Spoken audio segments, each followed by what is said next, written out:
Julie Koerber with the Yellowstone Valley Woman Magazine. Tell us why, tell us a little bit about our guest here and the woman who was on the cover of the Yellowstone Valley Woman Magazine and why you wanted to have her on the cover. Well, I think this story goes back really, really far for myself because at the time of Lad Paulson's injury, who's Heidi's husband, who was critically injured on the job in the early 2000s, he and I were friends because I covered the cops and the courts beat for KTVQ, and I knew how passionate he was about starting a motorcycle unit here in Billings. And so when he was injured, it just was a sucker punch for me personally. And then through that process of him healing, I got to know his beautiful wife. And then over the years, it's just we've watched her kind of blossom into this champion for injured police officers. She wrote a book called Dependence Day, which sparked, I guess, interest from all over the nation in her story personally. And it just kind of gave her this platform to fight for other law enforcement families just like herself. And one of the things I told her was, you could have just sat back and been the perfect spouse and helped your husband heal, but instead you saw a way to help others in the process and make something, as her husband says, something very good out of something very bad. And I just found that in just beyond words admirable, I guess. So when she said she was going to our nation's capital, I said, when can we tell your story again? Yeah. And oddly enough, we're not just telling the story of first responders and those wounded on the job. Unfortunately, we're going to be talking tax policy a little bit today because unfortunately that's one of the battles that are being fought in our nation's capital is to try to help take care of these first responders and their families that are out there as well. Well, let's welcome Heidi Paulson here to Montana Talks. Heidi, great to have you on the show, and thanks for your family service and sacrifice over the years. Well, thank you. Thank you for having me. Yeah. So talk about, I guess, take us back to the early 2002. I mean, because this was, in your husband injury and just an impact that can have on a family, I guess, to start.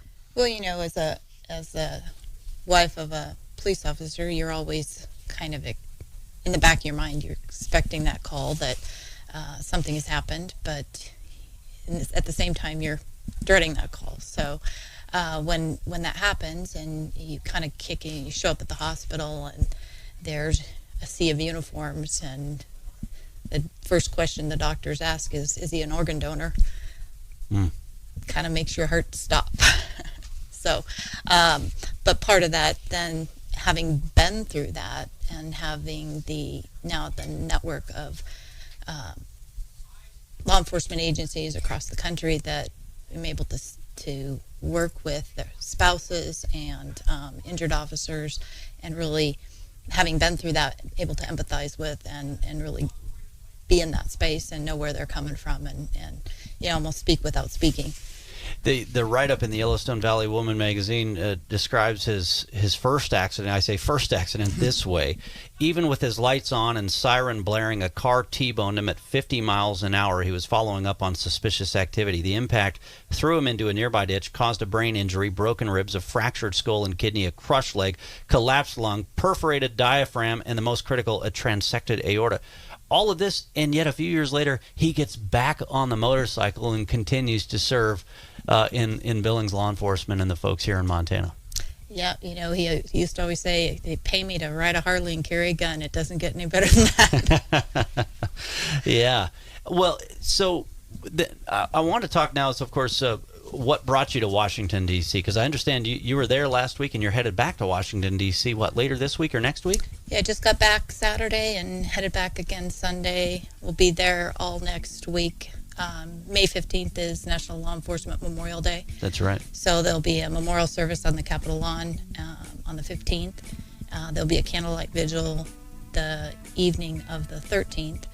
And then throughout the day, throughout the rest of the week, we'll be meeting with senators and congressmen. What brought you to Capitol Hill last week? What was the specific piece of legislation that you were working on last week in Washington? Well, actually, the trip itself was to serve on a committee for the Department of Justice, the PSOB stakeholders, Public Safety Officers Benefits. And so part of that's a committee that administers benefits to families of fallen first responders, and then there's also a benefit for those that are critically injured and permanently disabled. And they've never had anybody on that committee that represents the disabled. So I am now sitting on that committee. And so I was there in D.C. for that committee meeting, but then while I was there, was able to introduce a piece of legislation with Senator Daines and work on another piece of legislation with Senator Grassley. And so the way I understand it, okay, and I can kind of understand it from a little bit of what I know from the military side of the house after being in the National Guard and the Reserve, but okay, let's say a soldier gets wounded while in service to the country, through a training accident or through combat service. They can either get medically retired or they could get some sort of VA disability. And as I understand it, those benefits are not taxed. Similar with law enforcement, where if you get injured on the job, you get basically a disability type of retirement. But as I understand it right now, that those payments are not taxed, which is they shouldn't be, because you've borne this sacrifice after serving your country. You've paid a higher cost, and those injuries also are something that never go away, that you have to deal with for the rest of your life. You lose out on other financial opportunities as a result of that. But apparently under the tax law right now, if you're a wounded veteran of the police force, like your husband, okay, those disability payments are not taxed until you hit retirement age, and all of a sudden, boom, some sort of light switch goes on, or I should say off almost, and now all of a sudden they start taxing those benefits? Yeah, and disability pensions vary across the country, anywhere from, in my experience, 20% of your active duty pay to some areas maybe 90%. Montana is 50%. So if you're retiring at in your 20s, 30s, you haven't had a chance to save for who's ready to retire at that age. And you're still losing income as a result of those injuries. Right. So you're now on half your what you were making. Maybe your spouse has had to quit their job to be home to be a full-time caregiver. So every penny counts, and so that money being not subject to withholding tax makes it go a little further. But then all of a sudden you hit retirement age and it becomes tax, you get another hit, really. So what this legislation does, that Senator Daines introduced, is continue the tax exempt status of that disability pension on for the life of the officer. It seems like a fairly simple fix that I think almost all of us would agree on, because hey, we should take care of those who've been injured in the line of duty and service to us, and if it's already the law, it's a simple fix to change it now once they hit retirement age. But yet it actually failed before the Senate Finance Committee previously, so that's why it does need our phone calls. It does need our support. It does. We first introduced it last year in May, and it got stuck in committee and never made it out for a floor vote. So we reintroduced last week, and the House is reintroducing it actually today. On that side, Congressman Norman and Ruppersberger. So we've got bipartisan support on the House side. My understanding that Congressman Gianforte is looking to sign on as well. In the Senate, Senator Daines sponsored, but Senator Tester jumped on board with it as well, and Senator Coons and Casey. So we've got bipartisan support on both sides, which is a big deal in D.C. these days. That's true. Yeah, that's very true. But they still need your phone calls. They still need to keep it on the front of the radar. Julie Koerber, I'm hoping my other microphone is working here. But what else stood out to you? You've got another incredible edition of the Yellowstone Valley Woman Magazine. What else stood out to you about Heidi and Lad Paulson's story here, and the work that she's trying to do? Well, I think when you look at Heidi and Lad, there are so many facets. I mean, the legislative aspect is really only one aspect. What she didn't tell you is that, her and Lad are both involved in what's called the Vows Retreat. And so, it took a respite for a couple of years, but now this summer they're going to be bringing back injured law enforcement officers and their wives to this beautiful location just south of here. And helping them to experience not only the beauty of Montana, but experience each other in their recovery process and their healing process.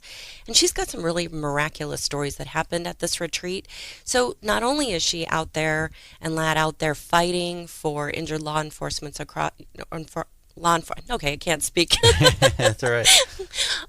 Injured law enforcement officers across the country, but she's on the healing side too. And when these officers get together, helping keep families strong too. It yes, sounds like at the and same marriage time is and strong, strengthen marriages. Yeah, that's incredible. Therapeutic. So it's like she's got a lot of different, irons in the fire, and it's kind of amazing. I don't know how maybe her clock runs at 30 hours a day. I don't know, but it's quite amazing what she's getting done. And she's got that Harley Davidson engine inside, motor I guess inside so. of her there too. The website howtoloveyourcop.com. Is that Heidi? Is that how you can be involved and help support, or if there's law enforcement personnel listening, how they can be involved in these marriage retreats and so much more? Yeah, How to Love Your Cop. We're that's the vows retreats under that organization, and we bring 9 injured officers and their spouses here to Montana for a week long. We bring them in, all expenses paid, because those that need it the most have suffered a significant loss in their income. So we cover all their expenses through generous donors that help us out. So on the website there's a spot to donate, and that's a lot of where the dollars would go. We also, under the Wounded Blue, is another organization I serve on the board for, and that's kind of the area where we that I do all the legislative work under. So is that the best way for folks to contact you if they want to help you in your endeavors to make some of these changes on Capitol Hill? They can they can message in through either website and Great. get a hold of me. Great. Yeah, thewoundedblue.org is the website. And by the way, all of these resources that we mentioned and talked about are all featured prominently in the latest issue of the Yellowstone Valley Woman Magazine. Julie Koerber, Heidi Paulson, thanks to both of you for sharing this story.